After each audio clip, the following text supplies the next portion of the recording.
Hello, ഇന്നത്തെ നമ്മുടെ recipe beef cutlet ആണ്. എങ്ങനെ ഉണ്ടാക്കുന്നത് നോക്കിയാലോ? അതിനായി ഒരു പാൻ ചൂടാക്കാൻ വെച്ചിട്ടുണ്ട്. അതിലേക്ക് ഓയിൽ ഒഴിച്ചതിന് ശേഷം ചെറുതായി അരിഞ്ഞ ഓനിയൻ ഇട്ട് കൊടുക്കുക. ഇതൊന്ന് വഴണ്ടി വരാൻ വേണ്ടിയിട്ട് ഇത്തിരി ഉപ്പ് ചേർക്കുക.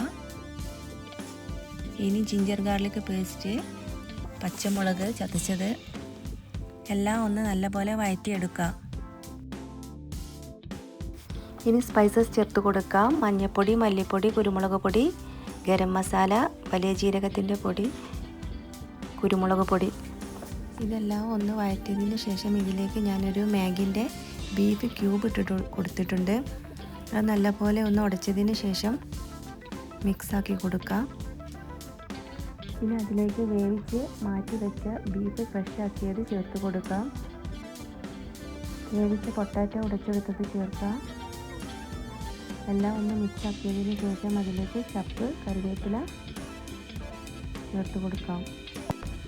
തണുത്തതിന് ശേഷം ഈ ചെറിയ ബോൾസുകളായിട്ട് കട്ട്ലറ്റിൻ്റെ ഷേപ്പാക്കി കൊടുക്കാം. എല്ലാം ഷേപ്പാക്കി കഴിഞ്ഞിട്ടുണ്ട്. ഇനി നമുക്ക് മുട്ടയിലൊന്ന് മുക്കിയെടുക്കാം.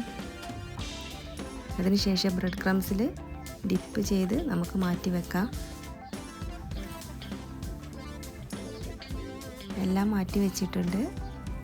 ഇനി ഓയിൽ ചൂടായതിനു ശേഷം നമുക്ക് ഇതൊന്ന് പൊരിച്ചെടുക്കാം. അപ്പോൾ എല്ലാവരും ഒന്ന് ട്രൈ ചെയ്ത് നോക്കുക. എല്ലാവർക്കും അറിയാമായിരിക്കും, എന്നാലും എൻ്റെ രീതിയിൽ നിങ്ങളൊന്ന് പരീക്ഷിച്ച് നോക്കൂ. Okay, by.